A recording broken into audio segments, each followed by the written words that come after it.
So the last thing that I wanted to do for you guys when it comes to helping you out with some of these adding and subtracting problems was I wanted just to re-explain some of your homework problems. So on page 582 in your textbook, we had gone over a few problems, and so I'm just going to re-explain it because I know you have to do the evens as well. So you can hopefully maybe use some of these odd problems to use the same setup for the even ones that you still have to do. So this was number 19, again on page 586.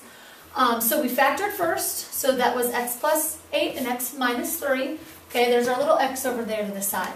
Okay, so this was just x minus 3. So this one was missing the x plus 8. So that's why in red we did x plus 8 in top and bottom. Alright, so now they match each other, x plus 8 and x minus 3. So that's the common denominator. So we just put 12 plus, and then we distributed 3x plus 8, 3x plus 3 times 8, which is 24. So 12 plus 3x plus 24. Alright, we simplified. 12 plus 24 is 36. And then we realized, oh, well, we could factor last again. So we factored first up here. We're factoring last right here. They both divide by a 3, so 3 is our GCF. We're left with 12 plus x. Unfortunately, that did not cancel, so we go through and we just write x plus 8 and x minus 3 underneath it. All right, so let me pull up another one. Let's see. The next one that we talked about was number 23. Let me make sure you can see it on the screen. Actually, I think that should be good. Okay, let me double check. Alright, yeah, you can pretty much see it. It's a little hard to see at the top, but you can pretty much see it. Okay, so 23 started like this. Factor first. So what multiplies to 16 and adds to negative 8? That's negative 4 and negative 4, so our factors are x minus 4 and x minus 4. Okay, so this one was missing a second x minus 4. So I had to multiply by x minus 4 on top and bottom. All right, now that they match each other, that's our common denominator. Then I can put the numerators together. So that's negative 15 plus 12x when I distribute, and then minus 48, because 12 times negative 4 is negative 48 or minus.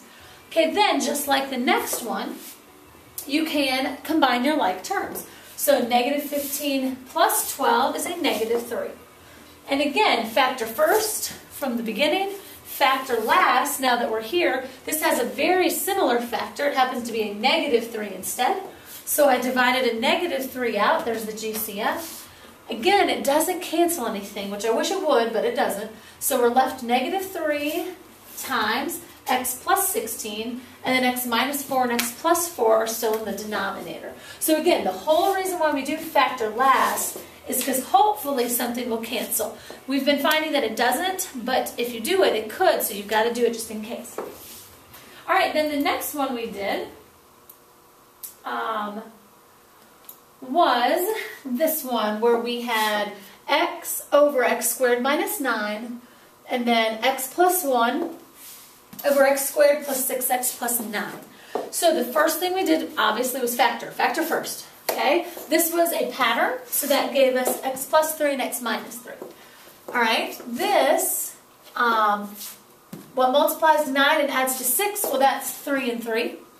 All right, so then we ask ourselves, what is this one missing when you compare it to this one? Well, it's missing a second x plus 3.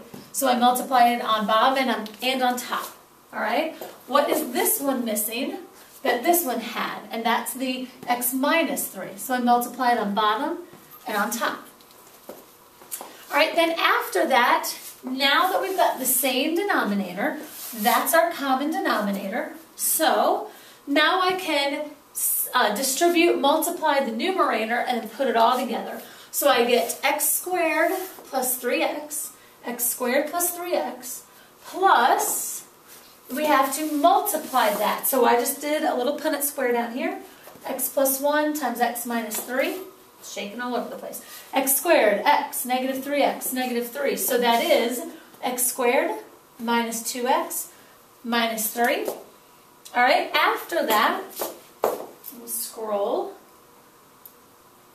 There we go. Okay, after that, we combine our like terms. X squared plus x squared is 2x squared. 3x minus 2x is an x. And negative 3 minus 3, we just put that on the end. And then this can factor. Remember, this is a longer type factoring, so you have to multiply 2 times negative 3 is negative 6. So it multiplies to negative 6 and adds to 1, our middle term. That's a negative 2 and a positive 3. Now you can't jump straight to the factors, which I wish we could because then something would cancel, but it didn't work in this case.